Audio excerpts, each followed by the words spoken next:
एक छोटे से शहर में एक गरीब मगर नेक और ईमानदार बुजुर्ग रहते थे, जिन्हें लोग प्यार से हाजी साहब कहते थे।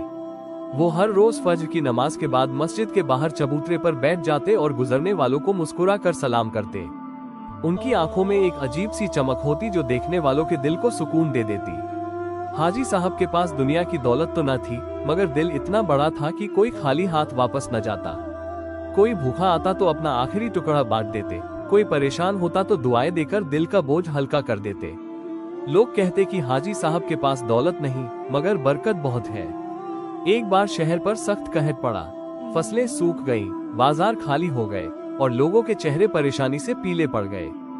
गली मोहल्लों में बस एक ही बात होती, अब क्या होगा। एक दिन एक नौजवान हाजी साहब के पास आया और बोला, हाजी साहब, सब लोग खौफ और परेशानी में डूबे हुए हैं, मगर आपके चेहरे पर वही मुस्कुराहट क्यों है? आपको फिक्र क्यों नहीं होती? हाजी साहब ने गहरी सांस ली, आसमान की तरफ देखा और आहिस्ता से बोले, बेटा, जिसका भरोसा अल्लाह पर हो उसे किसी चीज का खौफ नहीं होता। अल्लाह वो जात है जो बिना बादल के बारिश बरसा सकता है, बिना खेत के अनाज उगा सकता है। जब दिल उसी पर यकीन रखे तो परेशानी कहाँ ठहरती है। कुछ दिन गुजरे, शहर में अब भी कहर था, मगर हाजी साहब के घर का चूल्हा ठंडा न हुआ। जो थोड़ा बहुत अनाज था उसमें ऐसी बरकत हुई कि न खत्म होता था न कम। लोग हैरान थे।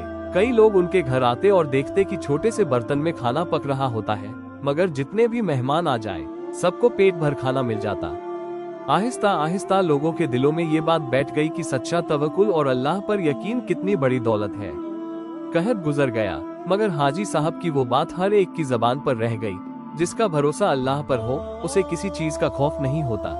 इस कहानी से हमें ये अजीम सबक मिलता है कि अल्लाह पर कामिल भरोसा रखने वाले के लिए अल्लाह ताला हर तंगी में फराखी और हर किल्लत में बरकत का दरवाजा खोल देता है।